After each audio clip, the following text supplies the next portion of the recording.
Gators, and sports fans. Get all your Gator talk, news, analysis, and opinions on the Pod Up with Matthews in the Morning podcast. Find us on your favorite podcast platform or watch us on Facebook Live between 8 a.m. and 9 a.m. every weekday. Pod Up, because we are Gator fans. So say it's great to be a Florida Gator. Good morning and welcome to a Thursday edition of Pod Up with Matthews in the Morning from the Crime Prevention Security System Studios. Large enough to serve you, small enough to care. Got a good lineup for you today. We've got the head ball coach, Steve Spurrier, and Mike Bianchi from the Orlando Sentinel will follow Coach Spurrier. But we're going to go to the Titan MR hotline, and we're joined by the head ball coach himself, Coach Steve Spurrier. Good morning, Coach. How are you? Hey, Shane. Good to be with you again. Yeah, well, we got your background here. You got the Steve Spurrier Florida field in the background. You got your Campus USA Credit Union golf shirt on, which is a sponsor of us. I know you do a lot of work with Campus USA. Yeah, I'll tell you what, it's always nice to come over here at the Campus USA Credit Union. Jerry Benton and his staff, fantastic job, and I'm happy to be a part of them. No doubt about it. Well, Coach, let's talk about the SEC. They came out and said they're going to do a conference only, 10 games. Your thoughts on playing only 10 games, and it's going to be a brutal week-to-week playing SEC ball. Yeah, it really is, Shane. What people haven't really talked about too much is that everybody's got 10 pretty good, tough games. There's no gimme games at all out of 10 when you're playing against SEC competition. And we talked about it the other day that I hope they schedule Arkansas and Vandy. I think everyone will agree right now those are the two teams that are near the bottom or maybe at the bottom of the SEC. And one of them may go 0-10. But if they play each other, we know one of them's going to get a victory. And we also talked about, hey, if you go 8-2 in that conference schedule, that is outstanding. And maybe 2 8-2 teams will play for the championship, and certainly the winner should get into the college football playoff. But it'll be some good ball games, that's for sure. Yeah, Coach, when you look at it, a lot of people, the speculation is that Florida's going to get the two opponents next year from the West, which would be Alabama and A&M. And some publications have them both ranked in the top 5. We know Alabama, but A&M's a top 10 program. Some people say that's not fair. Do you think whoever's in charge of setting the schedule, they need to look at it and say, okay, if Florida is given Alabama, maybe they should be given a Arkansas, a team that's struggled a little bit. How do you think this is going to play out?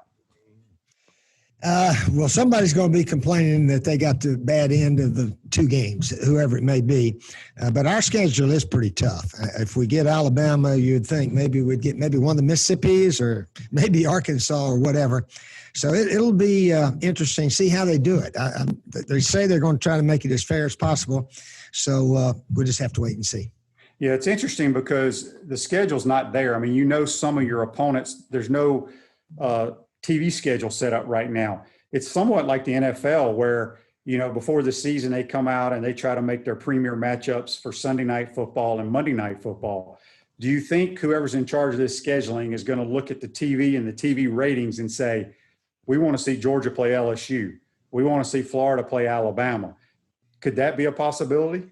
Well, it could be. It could be. Certainly, it's going to be a TV-driven conference, just like all the other conferences. Hopefully, they will allow maybe 25 or 30,000 here in the Swamp. Got to wait and see on that.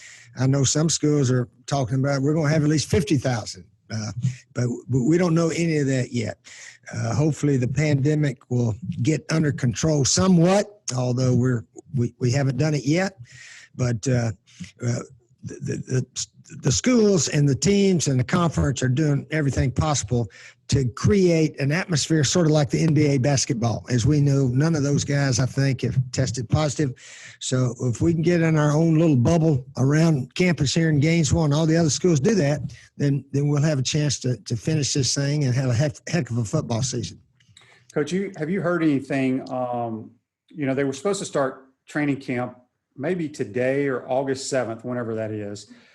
But with the seasons projected to kick off September 26th, that's a long, long time. Are they still planning to do that in the Southeastern Conference? That's what we read, Shane, September 26th. That is a long time to practice. That drives me crazy. We used to have 3 weeks. Back in the 90s, we'd show up and 3 weeks later, I think we had the game, 2.5 weeks of practice and so forth. And that was plenty. We were ready to play. And obviously you were ready to play against Oklahoma State, the first game we ever coached here, as you led us to about 50 points. So you can't convince me you need 6 weeks to practice before the first game. I think 3 to 4 weeks is plenty. But again, that's up to the commissioner and the athletic directors to make that call. At Chris Doring Mortgage, they do mortgage lending right, helping home buyers throughout Gainesville and North Central Florida. Call Chris Doring Mortgage today, 352-244-0840. We're speaking with Coach Steve Spurrier. Coach, I've always wanted to ask you this from a recruiting standpoint. You know, recruiting's gotten screwed up with the pandemic, obviously. They have to do all these virtual tours. Mm-hmm. And, you know, usually during the summertime is when y'all had camps. Kids that you were interested, you could actually see them and coach them up a little bit. How difficult is it now with the coaching staff not actually being able to see the kids that they really want to recruit? How difficult do you think that is? And, you know, as a former coach, did you watch tape mostly and say that kid can play, or did you worry about all the combines, the measurables, and things of that nature? Was it more watching the tape when you decided what kid you wanted? Well, certainly I'd like to watch all the quarterbacks on tape, and then the position coaches, they really watched all their guys on tape also, and they would help with me, of course, let's offer this guy and this guy and that guy.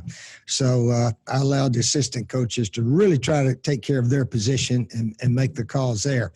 So nowadays, it is a little different. You don't see them at the camps, like you said. You got to almost go how they're ranked. There's all these recruiting services, you know, that rank them 1 through 1,000 or whatever. So I think you just look at all the information, and they do have some visits. There's a way you can sort of see them face to face and talk to them and all that kind of stuff. So everyone has the same problem. I always said if everybody's got the same problems, then it's fair. We're all in the same boat, and let's go. Speaking of the same problems, obviously with this pandemic, teams haven't been able to have spring practice, haven't been able to do a lot of on the field type stuff. I think they started being able to do walkthroughs and those type of things. Would you say right now that Florida, with Kyle Trask coming back, with Dan Mullen and his staff being intact, they would have an advantage over some of the other teams that have either a new offensive coordinator or new quarterbacks coming in?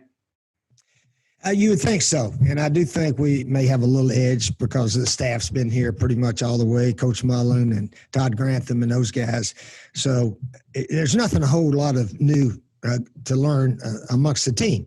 And Kyle Trask is coming back, and he's ready to lead the guys to a big season. We really believe that. So other teams like Mississippi State, you know, my son Steve Jr. is out there coaching wide receivers with Mike Leach. But they've had all that virtual and that Zoom, you know, all summer and this, that, and the other. They've been allowed to do that. And they got a lot of their guys on campus throwing the ball around, so forth. And it's sort of interesting, Shane. Steve Jr. said, you know, we got some receivers out here, Dad, that can really go and run. I said, well, when I got to Florida in 1990, we had receivers that could go and run. Ernie Mills and Terrence Barber and all those guys, Trey Everett. Almost every school has got those guys. And they just need they need a quarterback. They need a system where the ball's in the air, guys are getting open, and away you go. So I look for Mississippi State to toss that ball around pretty well the way all Mike Leach's teams have done. And whether or not missing a spring practice is going to hurt them or not, just got to wait and see. Coach, what are your thoughts on what some of the players in the Pac-12 have been talking about, boycotting or what have you? Yeah, that's sort of dangerous right there. I think the guy that sort of led them was the guy that tried to get Northwestern a few years back to sort of have a union with their teams, and it did fall apart. Certainly, we need to listen to the athletes and give them freedom to express their opinion and so forth. But what these guys have done is they're almost like trying to set up a union or a college players association. I can remember, Shane, way back in the late 60s when I'm with the San Francisco 49ers, and this guy came and talked to our team in the locker room. We're all sitting around on our little stools, And he said, we're going to start a players association. You know, your dues are only $100 or $200 a year. I don't know, wasn't much. But he said, in about 4 or 5 years from now, with television coming in, instead of you guys making $25,000 a year, that's what I made my first year, 25, and then 27.5, and then 30,000, and 30,000, 35,000, I think. So anyway, he said guys are going to be making $400,000 a year. I said, oh, come on. Ain't no way they're going to be paying guys $400,000, $500,000 a year. He said, yeah, television's coming in. And back in those days, there's no free agency. You were stuck with that team as long as they wanted you. If they didn't want you anymore, they just cut you. So anyway, you couldn't play out your option. There was none of that. So we got freedom, and then all of a sudden, instead of guys making $400,000 or $500,000 a year, they're making 20 to 30 million a year. The quarterbacks and the big star guys. So it's a free world, and but I hope they can resolve that out there. I hope that the colleges can present to the players, hey, here's what we're giving you guys. And, of course, I sort of led the fight to get them about $45,000 a year just for pocket expense, help their parents on travel expenses to the games and all that. So 6 years ago, I thought if you gave all the players around that $45,000 a year, that would be pretty good, plus a scholarship and all that, and education, and go from there. But those guys out there at the Pac-12, they want more than the $4,000 or $5,000 a year, it seems like. Yeah, we're speaking with Coach Steve Spurrier on the Titan MR hotline from the Crime Prevention Security System Studios. Coach, there's a lot of NFL players have opted out this year due to the pandemic. There's been a couple of college kids, and there was some talk of maybe a couple of Florida players opting out. If a kid was to choose that for health concerns, should they be allowed to redshirt, in your opinion? Oh, that is a good question. That is a good question, Shane. I haven't thought about that one. But certainly a young man, if he feels like it's not a safe environment and he doesn't want to carry the bug to back home or grandparents or parents or whoever, and he doesn't feel comfortable playing, then as a coach, as administration, we have to say, hey, we respect your decision on that.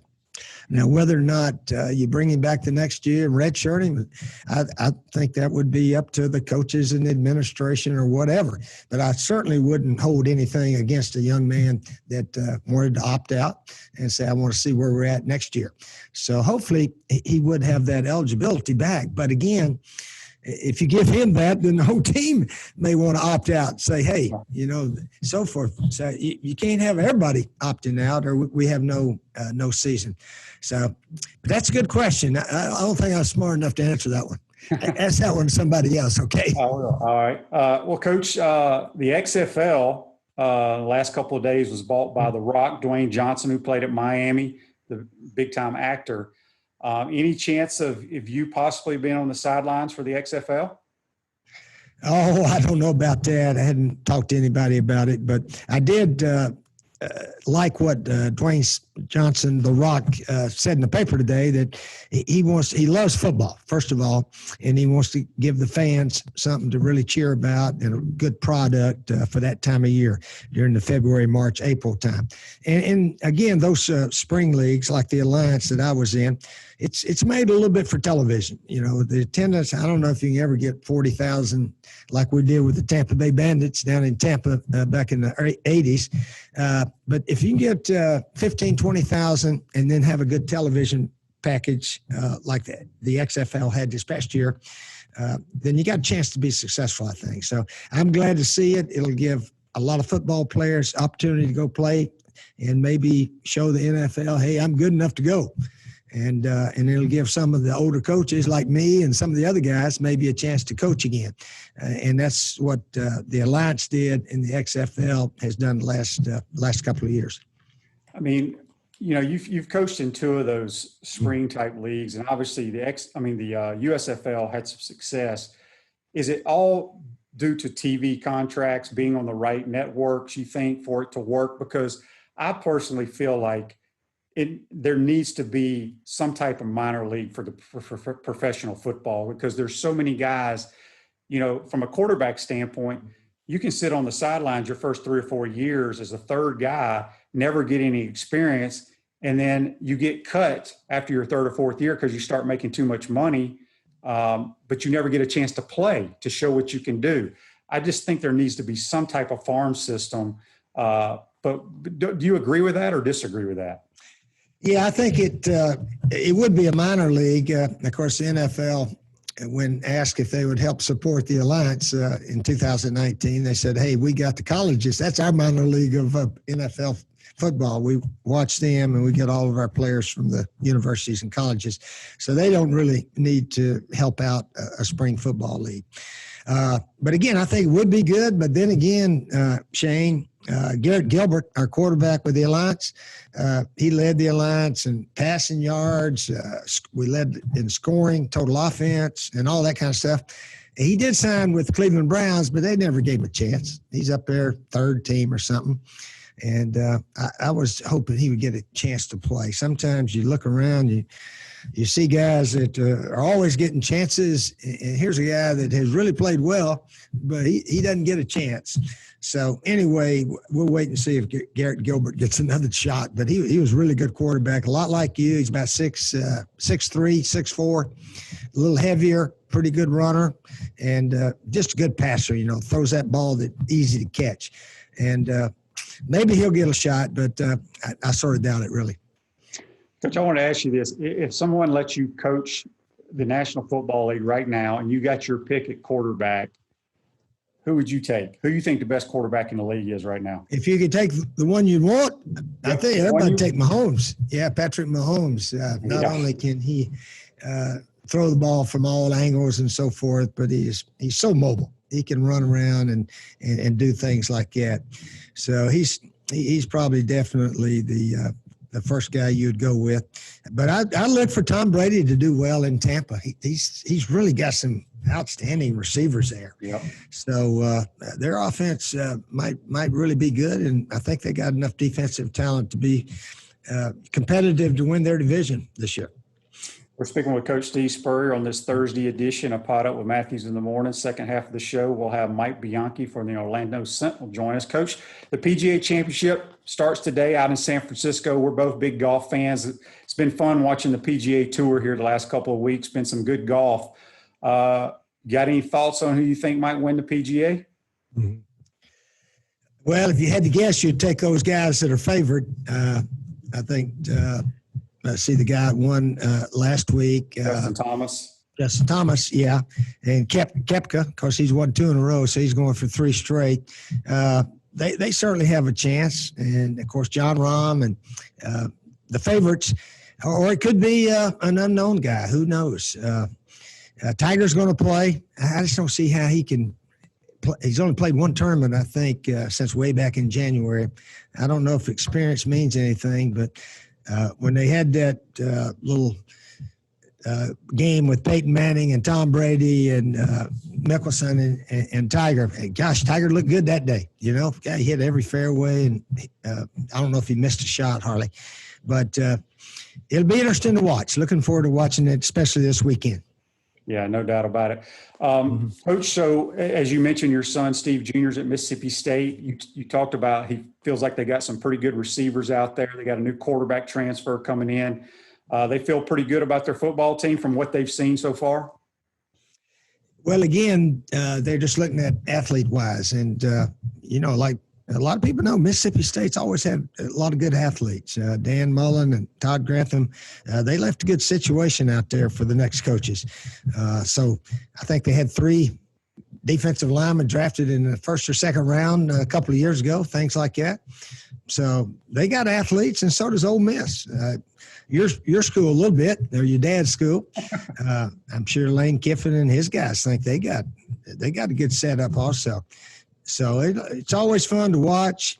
But, Shane, when it comes down to it, over in the West, LSU, Alabama, and Auburn, they're always going to be the favorite. And then over here in the East, Florida, Georgia, and some Tennessee used to be in there. They may be coming back. Who knows? But there's 3 on each side of the divisions that have a chance to get to Atlanta and play for the conference championship.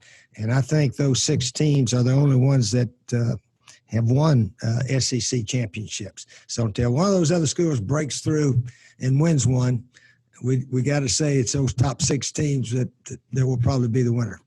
Yeah, I agree with that. Coach, how's the restaurant coming along? Restaurants coming along. Obviously, the pandemic is not helping us at all as far as when to open, but we're looking at February, March of 2021. Fred Wiebe and the staff and all the guys out at Celebration Point are getting the restaurant ready to go. So we're looking forward to that sometime in 2021. I was going to ask you your thoughts. Obviously, you were a part when you were coaching at South Carolina. Y'all built a beautiful indoor facility that has yours and Jerry's name on it, but you were a part of pretty much putting together their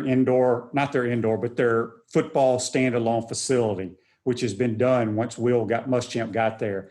Mm-hmm. How critical is it, in your opinion, that we are building one here at Florida?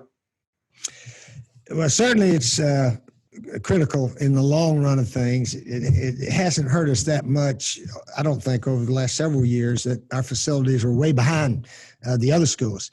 In fact, South Carolina is probably in the top, top 4 or 5 in the SEC easily, and one of the best in the country.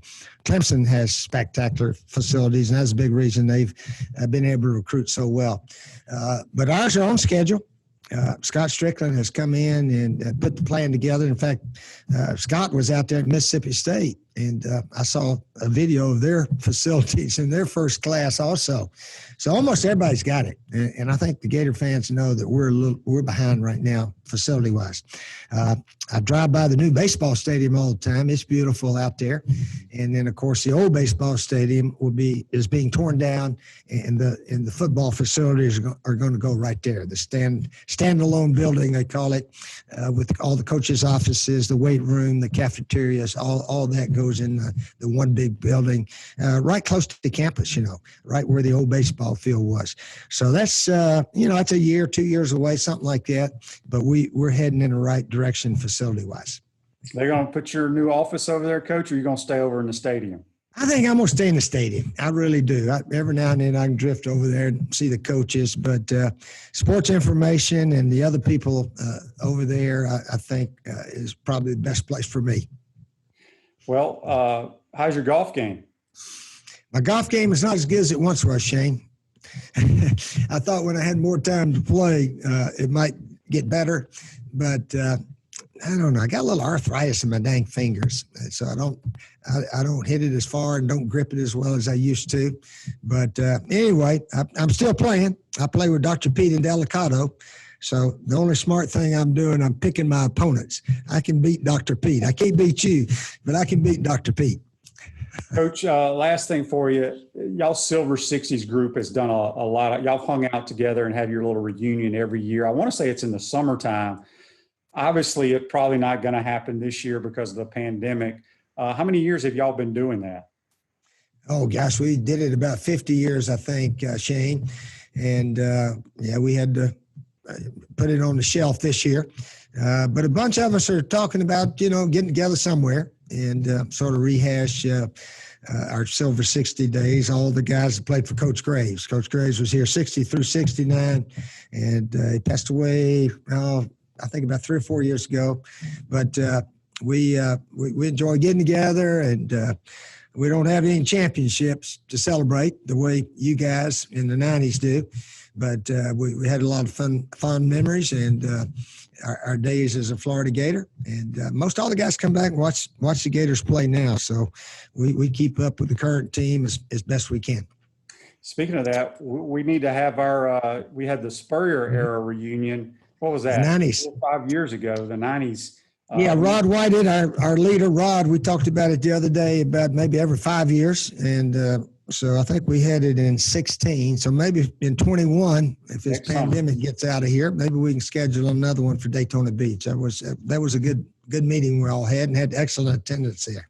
Yeah, that was a good time, no doubt about it. Well, Coach, we appreciate you taking the time to join the program today. You and Jerry stay safe, and we'll see you down the road.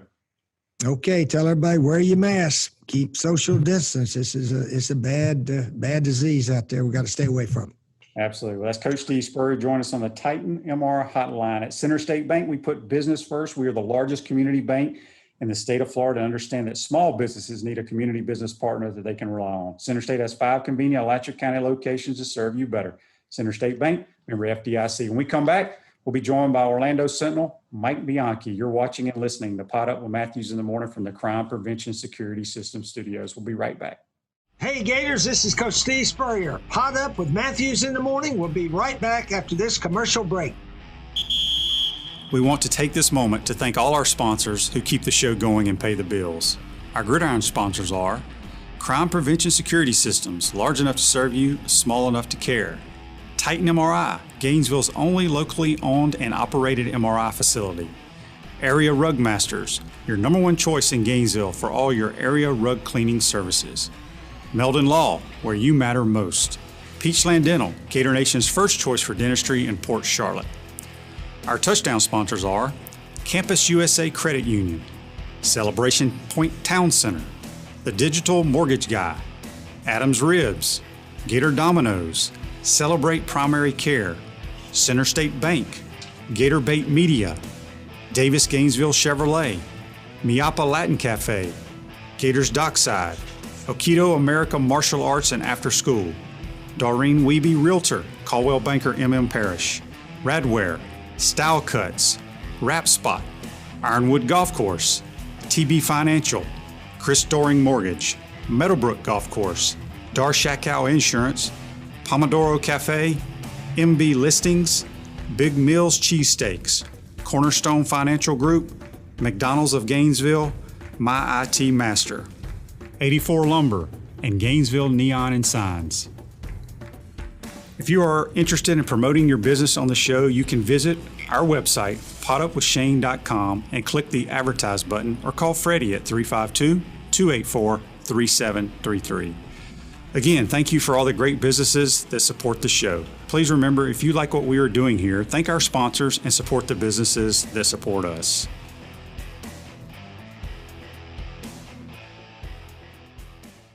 Welcome back to a Thursday edition of Pot Up with Matthews in the Morning from the Crime Prevention Security System Studios. Large enough to serve you, small enough to care. Celebration Point's where the Gators come to celebrate with premium brands like Bass Pro Shop, Tommy Hilfiger, Hotel Indigo, Nike, Medici's, Regal Cinemas, and coming soon, the HBC's new restaurant, Spurrier's Gridiron Grill and Visor's Rooftop Bar. We will see you at Celebration Point where the Gators come to celebrate. We're now going to go to a guy who did a lot of celebrating at Interlochen High School. He is the one and the only Mike Bianchi from the Orlando Sentinel. And you're following the head ball coach, Mikey. He led off the show for you. Yeah, that's right. He's my opening act. That's right. I heard you talking about his new restaurant. I'll guarantee you, knowing Steve Spurrier, he didn't put a lot of money into it. I'm sure he just put his name on it. Yeah, and he ain't going to spend a lot of money there either. So Mike, you doing okay down there in Orlando? You surviving? Doing well. I've been in the NBA bubble covering some NBA games, so that's fun. MLS is also playing down here, so we are the focal point of the sports world right now in the entire world here in Orlando. So you say you've been covering the NBA. Obviously, they're down there in Orlando. Have you been in the actual bubble? I have been in the bubble. Now, you know, the media doesn't get deep into the bubble. We get into the outer reaches of the bubble. We can get into the arena to cover the games, and there's no personal contact with the players or coaches. Those interviews are still done via Zoom, like we're doing this interview right now. So, but yeah, it's kind of cool just to see how the NBA has set everything up. And, you know, you see the fake fans there. They have those. They have the PA announcers in the arena. So they're trying to create sort of a exciting atmosphere for the players actually in the bubble. I'll be honest with you. I've watched a little bit of it. I think they've done a tremendous job. So fill me in on the bubble. I'm glad we have you on because I wanted to talk about that. I feel like it's, you know, when I was a young kid and my mom and dad used to drop me off up at Ole Miss football camp and you're living in a dorm and you got kids from all over the place. Is that kind of what the bubble's like? If your dorm room is like the Grand Floridian luxury resort hotel, yeah, I guess it would be. I don't think it's like the old Shane Matthews youth camp in Pascagoula, Mississippi, or wherever you went to the youth camp at. No, this is. I mean, the NBA has done it up right. Obviously, these players are multimillionaires. They're used to staying in the finest accommodations. So Disney, of course, has, great luxury hotels within the bubble. So the players are staying there. They have all the amenities. They have their personal chefs. They have all of that. So, the NBA spent $150 million plus to create this bubble and get their season in. And, I've gone through the COVID testing within the bubble. They even test the media twice a week within that bubble. So the NBA has made sure that they are going to finish their season. They're putting a lot of effort and money into it.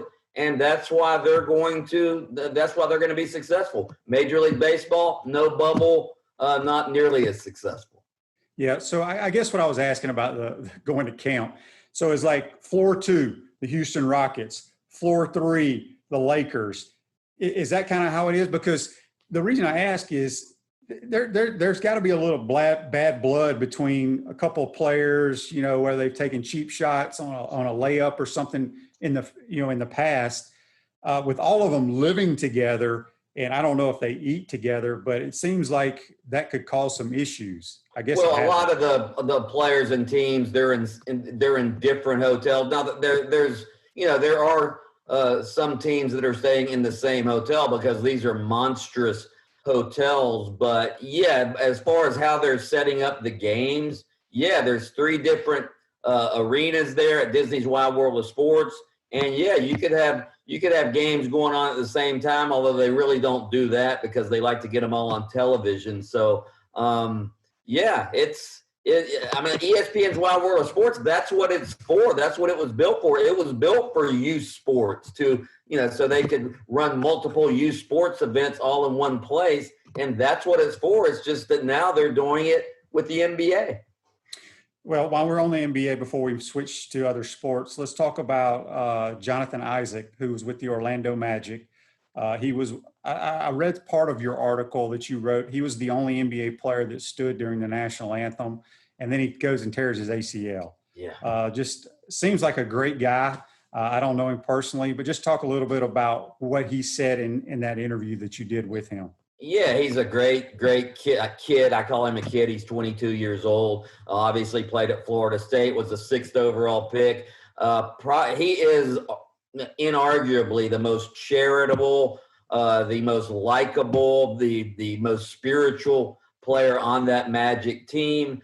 He's great in the community. He was the guy, and maybe still is the guy that they wanted to build their franchise around. And yes, he did not kneel, nor did he wear the Black Lives Matter T-shirt when the national anthem was played. He became the first player to do so. There's been a couple others who haven't knelt since. But he gave his reasoning. He said it had nothing to do with quote unquote patriotism or the military. It had to do with his faith. And his essential message was God created all lives equal, it was essentially an all lives matter Christian version is the reason he gave. Now, it didn't go over well with some people who are, followers of the Black Lives Matter movement, but Jonathan Isaac, I give the guy credit. It took some courage to go against the grain, against your own league and all the other players in the league to stand up literally for something that you believe in. Yep. Refresh your vehicle and your brand with a vehicle wrap from WrapSpot. August is your lucky month at WrapSpot. Mention promo code Shane and receive 13% off your vehicle wrap. We're speaking with Mike Bianchi on the Titan MRR hotline. You can follow him on Twitter at Bianchi Writes. So, Mikey, let's go to college football. Are we going to get a season in? Well, I don't know. I think they're going to try to start to get a season in, but right now, obviously, it's not looking good. We just found out, a day ago that UConn has, canceled its football season. They're the first FBS team to cancel their season. Now, they're a little different, obviously, because UConn, as you know, just became an independent. They're terrible, too. They're terrible, and they just became an independent. They dropped out of the American Athletic Conference, so they can't get any games right now because all the conference teams are playing conference-only schedules, or at least close to it. So they can't get any games. So they're sort of like an outlier. But you've seen some other issues come up. The Idaho football team, 3/4 of them say they want to opt out of the season. The Pac-12 has this essentially a players union demanding a lot of benefits from the Pac-12. So I'm of the opinion that the season will be played if the players want to play. Shane, it's not like back when you played. The players right now, they have a voice. They're not afraid to use that voice. They have power right now. And if the players don't think it's safe, the game won't be played.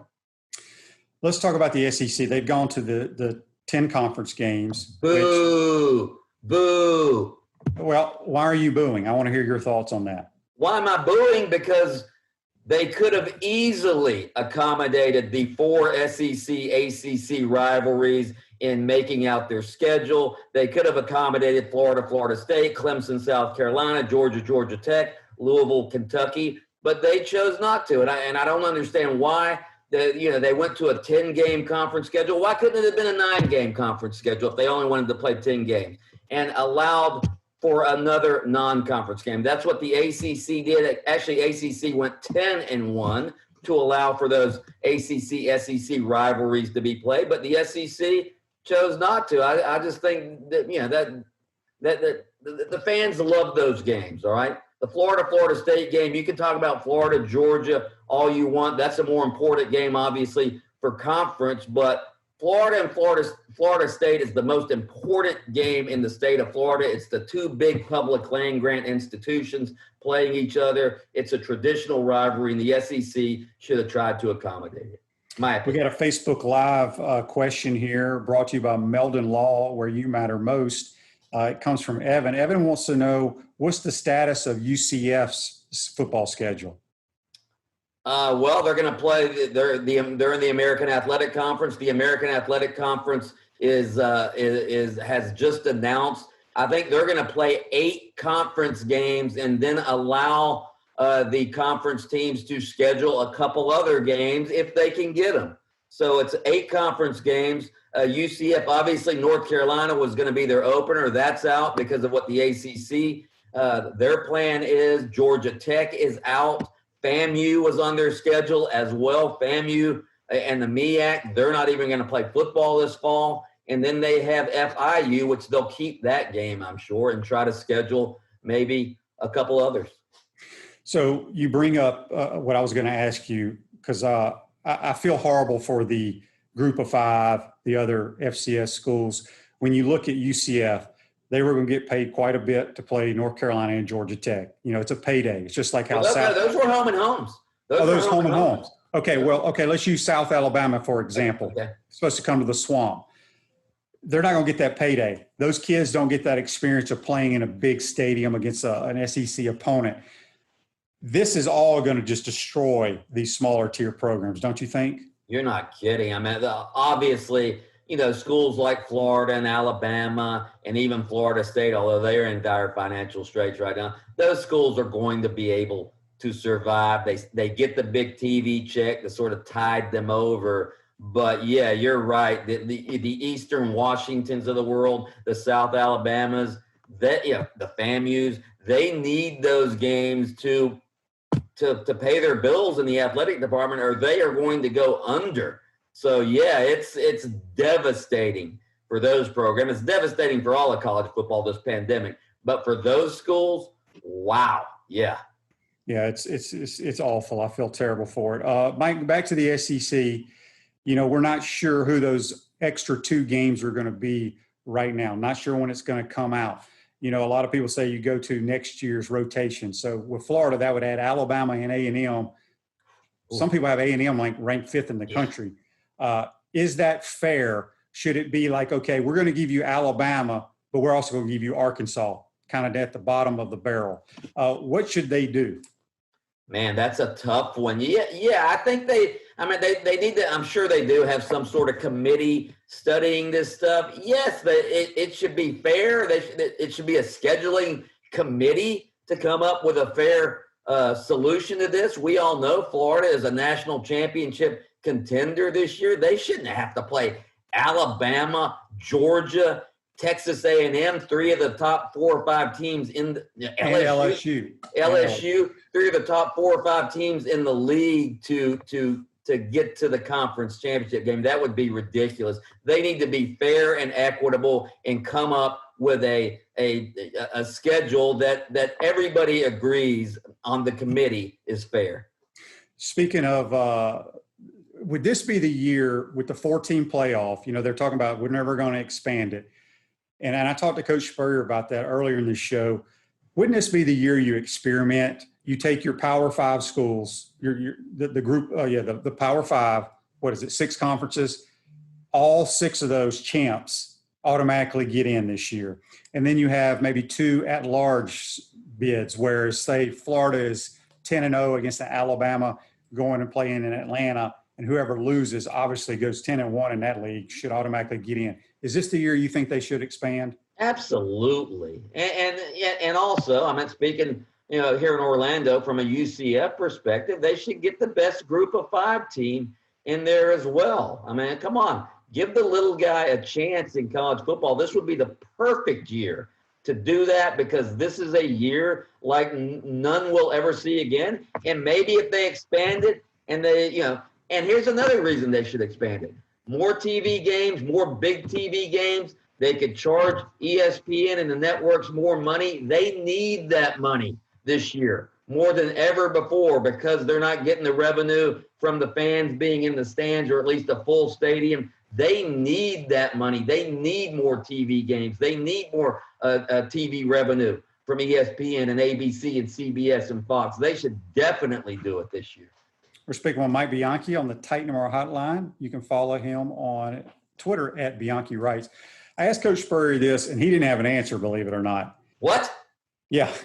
So, there's guys in the NFL opting out, not playing this year. There's been a few in collegiate football that have opted out. Recently, a couple of Gator receivers have mentioned on Twitter about opting out. If a kid opts out and they have a red shirt available, should they be able to redshirt that year? And if they don't have a red shirt available, should they be able to get a medical red shirt? Yeah, I think so. Especially in this day and age. Again, we were talking about college football players having a voice now. They feel empowered. Yeah, I think college football players right now, obviously their teams make a lot of money for the schools. This is a once in a lifetime pandemic. And if they don't feel safe out there playing, they should have the option of playing next year or getting a red shirt or whatever you want to call it. Again, this is once in a lifetime. Yes, they should make a special exception this year. Honestly, though, I don't understand. Shane, you played in the NFL for a lot of years.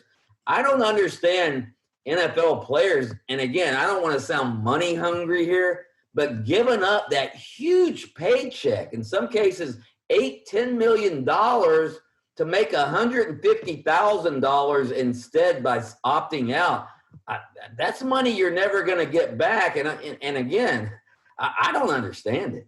Yeah, I can only understand it if, they had a child that had some issues and they were concerned about coming home and giving that child the disease or what have you. So I'm with you there. So Mike, you said, I don't follow soccer, but MLS is playing, correct? That's right. So have they had any issues? Yeah, at the beginning of the MLS is Back tournament, again, they're in the Disney bubble as well, although staying in different hotels. But yeah, at the very beginning, one team, Nashville, had to be sent home because they had too many COVID-19 cases. And actually 2 teams were sent home. But that was at the beginning. They showed up with COVID, and MLS said, listen, you have too many cases. We don't want you infecting this bubble. We don't want you ruining it for everybody else. So the MLS just said, you're out of here. You're going home. We want this bubble to stay clean. So they had those initial problems the first couple of days of the tournament. But since then, hardly, I don't think they've even had any positive tests. It's been clean. It's been on ESPN most every night. So they're getting that benefit. It's been good. That's why I wonder if the NFL and college football are going to be able to do it without the bubble. Yeah, I mean, players are going to get sick. I mean, people need to realize that. When you talk about the NFL, I thought it was interesting that the SEC is deciding to kick the season off about, I think it's roughly 2 weeks after the NFL starts.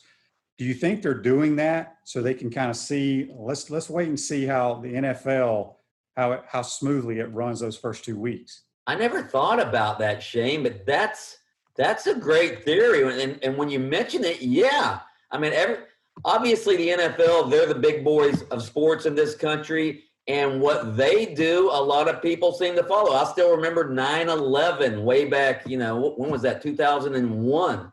And, the SEC, Florida was playing Tennessee that week of 9/11. And the SEC said, hey, we're going to go on with our games and play the weekend after 9/11. And then the NFL the next day said, no, we're not playing our games the weekend after 9/11. And the SEC came back and said, you know what, we're not going to play our games either. So, yeah, the SEC sort of followed along with the NFL back then. So, yeah, that's a good theory. I think you're right. Yeah, maybe so. Last thing for you, Mike, The Rock, Dwayne Johnson and his group by the XFL. Your thoughts on that? I think it's great. I mean, they got it for a bargain basement price of only $15 million for an entire league. Shane, I hope you're talking to the head ball coach and them to making his return to the XFL, maybe even with the Tampa Bay franchise where he got his head coaching start with the Bandits. And you know what? I think you'd be a hell of an offensive coordinator for the head ball coach. I agree with you. I think he really wants to coach again. He does. And obviously that would put people in the seats. I mean, Orlando probably had the best attendance with the Apollos. And that's the big thing. There are not going to be a whole lot of people show up at these games, but if they get the right TV deal, I think it can make it. I think it's interesting, but yeah, I think Coach Spurrier will listen. But yeah, that would be great to see him roaming the sidelines again. Absolutely. He loved his Orlando Apollos experience. Believe it or not, he loved coaching. Again, it was minor league football, but he loved it. Yeah, I had to do he and I did a show with Terry Norvell on Mondays and Fridays called College Sports Today. We did our first show Monday, and Coach Spurrier walks in with his Orlando Apollos coaching shirt on. Got that championship trophy on his mantle at home, too. Got his big ring and all that good stuff. Well, Mikey, let everybody know where they can listen to you. Obviously, they know where they can read your stuff, but they can listen to your radio show as well. Yeah, if you're in Orlando, you can listen on FM 96.9 The Game, AM 740, or you can go to the iHeartRadio app and find us online to stream live. And also, you can read me at orlandosentinel.com. Well, Mikey, we appreciate it, my man. Stay safe down there, and hopefully we'll be talking some college football here soon. Let's hope so, Shaner. Good to see you, my friend. Absolutely. That's Mike Bianchi. Join us on the Titan MR hotline. We're going to take our second time out of the program. When we come back, we'll wrap this show up. You're watching and listening to Pot Up with Matthews in the Morning from the Crime Prevention Security System Studios. We'll be right back. Hey, Gators, this is Coach Steve Spurrier. Pot Up with Matthews in the Morning. We'll be right back after this commercial break. We want to take this moment to thank all our sponsors who keep the show going and pay the bills. Our gridiron sponsors are Crime Prevention Security Systems, large enough to serve you, small enough to care. Titan MRI, Gainesville's only locally owned and operated MRI facility. Area Rug Masters, your number one choice in Gainesville for all your area rug cleaning services. Meldon Law, where you matter most. Peachland Dental, Gator Nation's first choice for dentistry in Port Charlotte. Our touchdown sponsors are Campus USA Credit Union, Celebration Point Town Center, The Digital Mortgage Guy, Adams Ribs, Gator Dominoes, Celebrate Primary Care, Center State Bank, Gator Bait Media, Davis Gainesville Chevrolet, Miapa Latin Cafe, Gators Dockside, Okido America Martial Arts and After School, Doreen Wiebe Realtor, Caldwell Banker MM Parish, Radware, Style Cuts, Wrap Spot, Ironwood Golf Course, TB Financial, Chris Doring Mortgage, Meadowbrook Golf Course, Darshakau Insurance, Pomodoro Cafe, MB Listings, Big Mills Cheesesteaks, Cornerstone Financial Group, McDonald's of Gainesville, My IT Master. 84 Lumber, and Gainesville Neon and Signs. If you are interested in promoting your business on the show, you can visit our website, potupwithshane.com, and click the advertise button or call Freddie at 352-284-3733. Again, thank you for all the great businesses that support the show. Please remember, if you like what we are doing here, thank our sponsors and support the businesses that support us.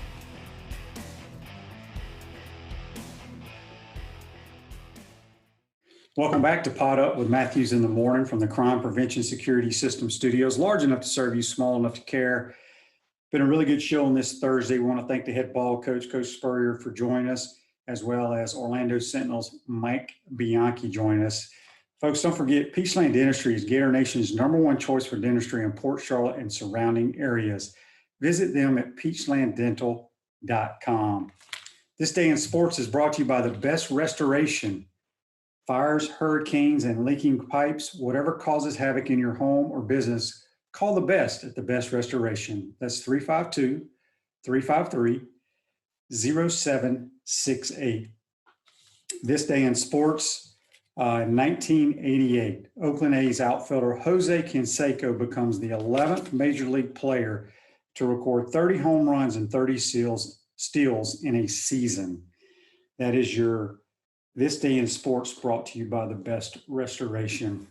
Don't forget, tomorrow's show, we're going to be joined by my former teammate. We won a state championship together in Mississippi. He went on to Florida State, won the Jim Thorpe Award.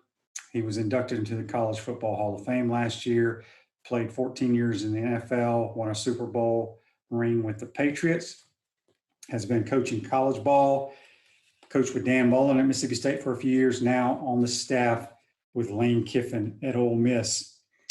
So make sure you tune in there. We'll also have Mike Rideout from the prepzone.com talking the state of college, high school football, high school sports here in the state of Florida. Going to give you kind of a rundown of what we got going on next week. Some of the folks going to be on the show. We're going to have Dudley Hart, former golfer on the PGA Tour. And what's interesting is, this past weekend, Dudley Hart made a hole-in-one on the senior tour.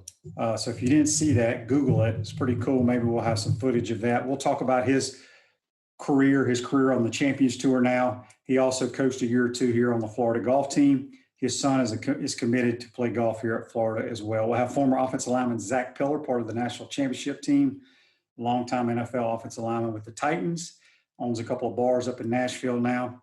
We'll have Jeff Cardozo, part of the Gator Radio Network. You know him as a former pitcher. We'll have Jabbar Gaffney, tremendous wide receiver in the Steve Spurrier era. Rex Grossman was his quarterback, played in the NFL. We'll find out, talk a little bit about Jabbar, his career, what he's got going on now in life after football. Then we'll end the week next week with another offensive lineman for Steve Spurrier, Big Max Starks, who does tremendous work in the community. Played for the Pittsburgh Steelers for a long, long time now, lives out in Arizona. So that's pretty much our lineup. Recapping this week. And remember, folks, go to Facebook Live and make sure you follow us. You can like us, but we prefer you to follow us. Follow us on Facebook Live. You can check us out on YouTube, Spotify, Apple Podcasts, and Google Podcasts. But if you didn't get a chance to see the lineup that we had this previous week, make sure you go back and you check out Andy Staples. We had Nat Moore on with Buddy, Jessica Blaylock, who covers the Panthers and the Florida Marlins. And then we had Lauren Hager, who could be the greatest female athlete to ever come out of the University of Florida. And again, you can always go back and recap what Coach Spurrier had to say. You know, it's interesting with the Rock buying the XFL. Do you think the head ball coach will be on the sidelines next year, maybe coaching the team in Tampa if they keep the team in Tampa? So I do think he wants to coach again. He loves that. He doesn't have to recruit or deal with, you know, bringing people in. He can just call plays, and that's what he does so well. So again, make sure you go follow us and like us on Facebook. Check us out on YouTube. You can always subscribe on YouTube as well. That's going to be a wrap for today's show. It's brought to you by the Wrap Spot. Make sure you tune in tomorrow for Terrell Buckley and Mike Rideout. Stay safe out there, folks. We'll see you tomorrow. Take care.